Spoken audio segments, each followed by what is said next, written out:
Hola, bienvenidos a este video. Mi nombre es Diego, pero me pueden decir Yeyo. Y en esta ocasión, en este video, les voy a hablar sobre la familia del Common Law. Como hemos hablado en anteriores videos, y si no los han visto, pues están ahí en el canal, y si no, pues se los recapitulo. Existen lo que son los sistemas jurídicos, hemos hablado de las familias jurídicas también, y pues básicamente hemos llegado a la conclusión de que un sistema jurídico, pues es básicamente todo este conjunto de leyes, instituciones y toda la forma en la cual una sociedad determinada manifiesta su derecho, y hemos visto que estos sistemas se agrupan en familias porque estos sistemas tienen cuestiones, tienen características en común respecto de otros que hace que se puedan agrupar en estas familias. Ya hemos visto en un anterior video la familia neorromanista, que es incluso la familia a la cual pertenece el sistema jurídico mexicano, el de mi país y el de otros varios de Latinoamérica. Y en esta ocasión, en este video, vamos a hablar de la otra gran familia, digamos que son dos grandes familias las que predominan. Una es la neorromanista y otra es la del common law. Ya vimos a la neorromanista, sus características, estas cuestiones particulares. Ahora vamos a ver la otra grande que es el common law. Así que, pues bueno, vamos a hablar en este video sobre la familia del common law, qué países tienen estos sistemas jurídicos con estas características, etcétera. Así que vamos a comenzar y vamos a empezar por definir qué es el common law. El common law es una familia que engloba sistemas jurídicos que, digamos, su máximo representante o el que más predomina, digamos, es el que se encuentra en Inglaterra. Pero también esta familia abarca varios sistemas jurídicos que guardan la tradición que vamos a llamar anglosajona.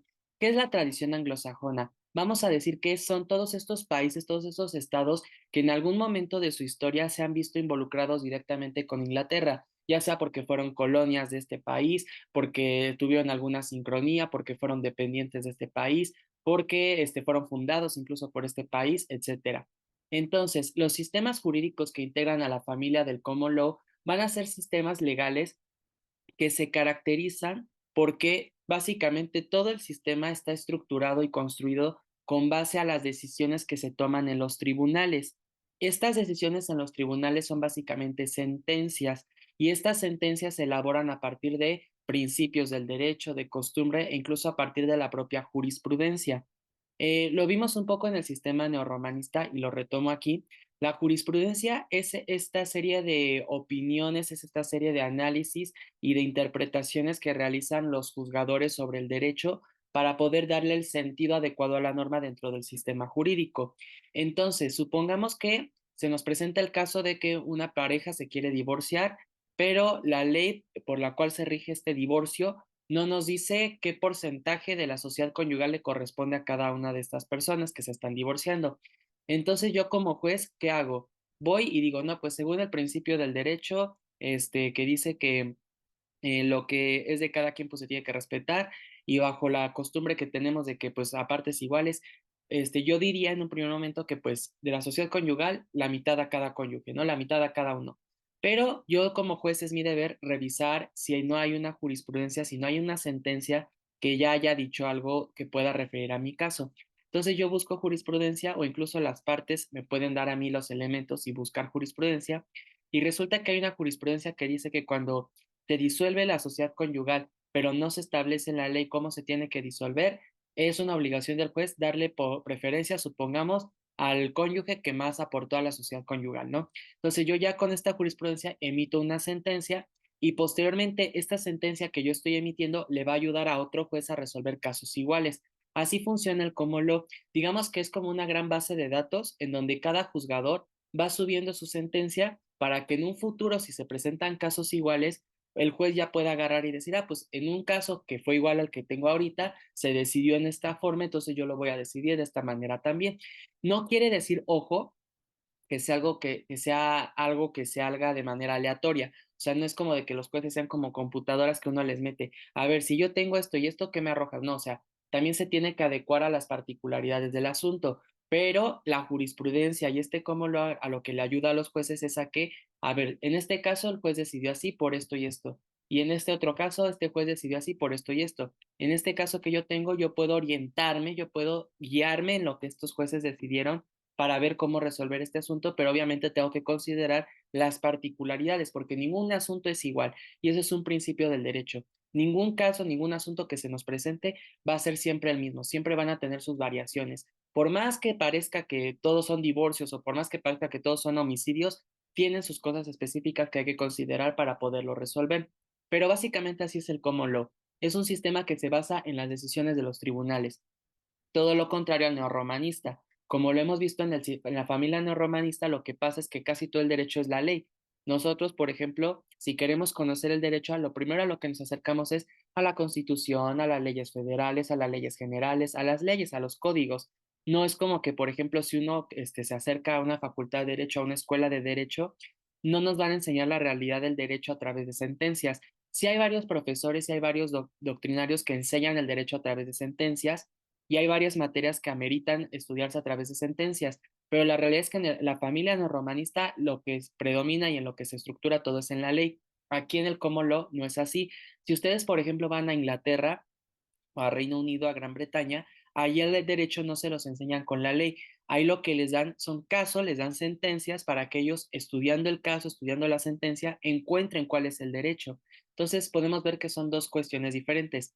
Y el common law se basa 100% o la mayoría en tribunales, en sentencias, mientras que la familia no romanista es leyes, básicamente códigos, leyes. ¿Cuáles son las características principales de la familia del common law? No siempre existen leyes escritas y no promulgadas o sancionadas. El common law, la verdad es que el derecho se va haciendo conforme a las decisiones de los tribunales. No siempre hay una ley. Por ejemplo, hay varias cuestiones en específico en materia mercantil que se resuelven simplemente por decisiones de tribunales, pero como tal no existen leyes mercantiles y aún así pues funge las veces del derecho y se resuelven los casos. Entonces, esa es una principal característica del common law, todo lo contrario a una familia neorromanista. Por ejemplo, aquí en México o en países que tenemos esta tradición, yo, por ejemplo, no me imagino un caso en el cual un juez, a través de su sentencia, diga que es una ley mercantil o que se haga derecho mercantil. Si nosotros queremos conocer el derecho mercantil, en el caso de la familia neorromanista, pues nos vamos al Código de Comercio o a la Ley General de Títulos y Operaciones de Crédito, a la Ley General de Sociedades Mercantiles. Pero en el common law puede ser el caso de que no haya una ley escrita y aún así a partir de las sentencias de los jueces se vaya generando el derecho. El common law se fundamenta básicamente, como lo hemos visto, en las decisiones, en la jurisprudencia, en este sentido y en estas sentencias que se van generando en los tribunales. Las decisiones judiciales en el common law siempre son forzosas, siempre son obligatorias de observarse. En la familia neorromanista esto no forzosamente es así. En la familia neorromanista, por ejemplo, una decisión de un tribunal superior obliga a las del tribunal inferior, pero las del tribunal inferior nunca obligan a la del superior. En la familia neorromanista, por ejemplo, si la Suprema Corte de Justicia decide o hace una sentencia en un sentido, esta sentencia se hace obligatoria a todo el Poder Judicial. Pero si un juez de distrito emite una sentencia, pues esta sentencia no es obligatoria para la Suprema Corte. Y en el common law, aquí todas las sentencias que se vayan generando, todas las decisiones judiciales son forzosas, son obligatorias y se tienen que observar de absolutamente todos los órganos. En el common law, las decisiones tomadas por los tribunales pueden ser anuladas únicamente por los propios tribunales o por una ley.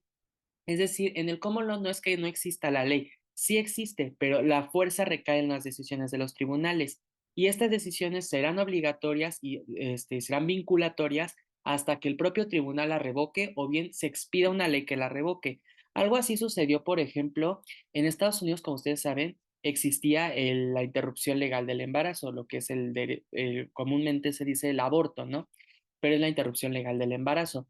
Y este derecho que era reconocido a las mujeres era a partir de una sentencia, no había una ley, y me parece que todavía no estamos en esos sentidos.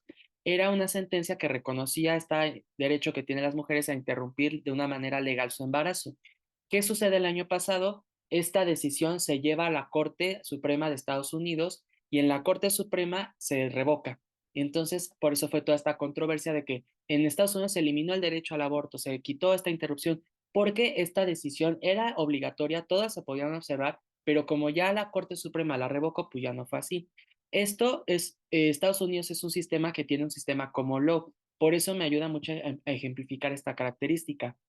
Una decisión puede crear derecho y es obligatoria, pero si ya la revoca un tribunal o es revocada a partir de una ley, pues entonces ya deja de ser obligatoria. Todo lo contrario a lo que ocurre, por ejemplo, en la familia neorromanista. Aquí, ¿cómo ocurrió la interrupción legal del embarazo? Aquí fue a través de reformas a la ley. No fue porque la Corte sacó una jurisprudencia que dijera la interrupción legal. No, aquí fue a partir de que se hicieron reformas a la ley, que sí, obviamente ayudó la opinión que emitió la Corte y todo esto, pero al final del día todo está en la ley. Todo lo contrario al como lo podemos ver en este caso de la interrupción legal del embarazo, se sustenta en las decisiones de los tribunales que serán obligatorias hasta que sean revocadas por los propios tribunales o mediante una ley. Ahora, ¿qué fuentes sustentan al common law? La principal, como ya se los dije, es los famosos precedentes judiciales o casos de ley, que en inglés se les conoce como judicial precedent o case law. Estos van a ser este conjunto de sentencias en las cuales se va haciendo el common law. Un juez decide un caso y esta sentencia que elaboró le va a servir en un futuro a otro juez que tiene un caso similar para poder orientarse. Y todos estos van formando una base de datos, básicamente, una gran nube en donde están todas las sentencias para que en un futuro quien tenga un caso similar se pueda orientar de cómo resolverlo. Después tenemos la ley, como ya se los dije, si está presente, la legislación o también llamada statutory law, porque la ley no solamente son las leyes, también están los tipos de reglamentos o las leyes que elaboran organismos delegados como los organismos centrales o locales, etcétera. Entonces, el principal, la jurisprudencia, después está la ley, tenemos la costumbre también, que como todos los países tienen su costumbre y esto ayuda a la resolución de casos dentro del derecho, y la doctrina también es una fuente importante en el common law.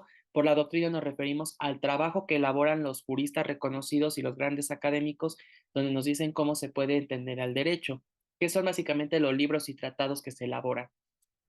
¿Qué países tienen el common law? Digamos que donde nace principalmente es en Inglaterra, que como podemos ver aquí está en el mapa de color naranja, y en Inglaterra es donde nace este sistema del common law a partir de dos grandes sistemas, que es el sistema de equity y el de precedentes. El sistema de equity o de equidad, también así se le llama, se basa 100% en los principios del derecho. En el sistema de equidad, los jueces deciden pero a partir de lo que ellos consideran justo y correcto, mientras que en el sistema de precedentes no es a partir de lo que los jueces consideren justo y correcto, sino que los jueces deciden a partir de los propios precedentes judiciales. Entonces, si existían estos dos grandes sistemas que hoy en día también se mantienen vigentes, y en Inglaterra es en donde empiezan a hacer el common law. Como ustedes saben, Inglaterra fue una gran potencia que se expandió a muchas partes del mundo, y a las partes del mundo a donde llegó, pues estableció colonias, estableció capitanías, etcétera. Uno de estos lugares fue las 13 colonias en América, que posteriormente se bueno, declararían su independencia, perdónenme la confusión lingüística, pero declaran su independencia de la corona británica y fundan los Estados Unidos de América, que como ya sabemos se expandió básicamente todo lo que es Norteamérica. Entonces, Estados Unidos también es un país que tiene el sistema common law. Lo mismo Canadá, Canadá, como sabemos, todavía forma parte de la Commonwealth y todavía está bajo, bueno, no tal jurisdicción, pero todavía tiene sus quereres ahí con Inglaterra. Entonces, Canadá es otro país que tiene el sistema del common law. También la India, obviamente, como sabemos, la India en un tiempo fue una colonia británica, posteriormente se independizaría y declararía su independencia, valga, y también la India tiene sus rasgos de un sistema del common law.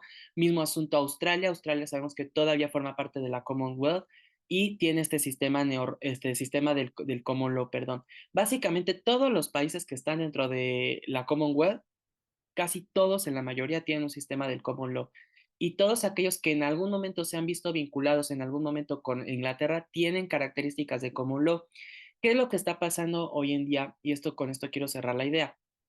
Este sistema de common law, la verdad es que es muy eficiente porque, como les digo, permite generar una gran base de datos donde en un momento dado, tú como juez lo que tienes que hacer para resolver un caso es simplemente buscar sentencias de casos que sean iguales o más o menos similares al que tú tienes para ver cómo decidieron esos jueces y tú orientarte y adecuarlo a lo que tienes presente. Entonces, es un sistema rápido, es un sistema que permite hacer más rico al derecho, claro está, y pues de alguna manera permite tener esta estructura normativa determinada. Lo que ha venido ocurriendo es que muchos países quieren adoptar estas características del common law, pero como son países que en esencia son neorromanistas, se están fusionando de una manera un poquito extraña. Y como ejemplo quiero poner a mi país, México. Como ya lo dije en el video anterior, México es un país neorromanista, pero en los últimos tiempos hemos querido tener características de common law y lo podemos ver en distintas cuestiones. Por ejemplo, en una reforma que se llevó a cabo en el año 2000, empezó a trabajarse en el 2018, ya se aprobó en el 2020, se dio una reforma al Poder Judicial. ¿Qué es lo que ocurrió? se estableció una figura que puede establecer la Suprema Corte de Justicia de la Nación de mi país, de México, que se conoce como los precedentes judiciales, y esta es obligatoria a todo el Poder Judicial cuando se elabora. Entonces vemos que el cómo lo empieza a entrar a los sistemas neorromanistas, porque la verdad es que sí da ayuda, tiene muchas bondades, pero el problema viene en que en el cómo lo, al no haber una ley muchas veces escrita o al no haber como tal una jerarquía, puede haberse muchos conflictos entre propias leyes, entre propias sentencias que ameritan una revisión de tribunales, que ameritan una revisión judicial, que puede ser muy tardada porque pues imagínense ustedes, ¿cuántas sentencias no se emiten en un día, por ejemplo, en los Estados Unidos? Pues muchísimas, y entre ellas pueden controvertirse, pueden decir cosas contrarias, y pues ahí obviamente tiene que entrar tribunales para decir cuál es el sentido adecuado, cuál es la interpretación correcta, y muchas veces estas revisiones son muy tardadas. Entonces ese es un problema que yo considero que tiene el common law, pero pues tiene muchas bondades como ya se los he establecido. Estos son los países los que están en rojo, que tienen un sistema que pertenece a la familia del common law. Hoy en día, si van a esos países, van a encontrar esas características, incluso en la enseñanza del derecho, como se los digo, no les van a enseñar el derecho a través de la ley, les van a dar casos, les van a dar sentencias para que ustedes, a partir de esas sentencias, encuentren el derecho. Totalmente distinto a la familia neorromanista, que es la que está en azul. Aquí en estos países nos enseñan el derecho a partir de la ley. ¿Quieres conocer el derecho? Pues de la Constitución, del Código Penal, el Código Civil, etcétera. Y bueno, estas son las fuentes que yo utilicé para elaborar este video. Les recomiendo sobre todo el libro de la profesora Consuelo Sirven, de la doctora Sirven. Es bastante bueno, está muy bien explicado y ahí le va país por país, bueno, no país por país, pero sí de los países más relevantes del common law, porque obviamente entre ellos tienen sus características. Por ejemplo, en Inglaterra tenemos la figura del rey, en este caso, la reina ya falleció, tenemos la figura del rey, pero en el common law de Estados Unidos pues no hay rey, está el presidente, entonces cada uno tiene sus particularidades, pero en esencia o a manera general, en esto es en lo que convergen todos los del common law. Y les recomiendo mucho ese libro de la profesora Sirven. Y pues bueno, sin más por el momento, espero que se encuentren muy bien, que tengan un excelente fin de semana, que tengan una gran semana también si ya están, si van a iniciar. Y pues bueno, les deseo que tengan suerte, que les vaya bien en todo lo que hagan. Les mando un gran abrazo y nos vemos en la siguiente ocasión.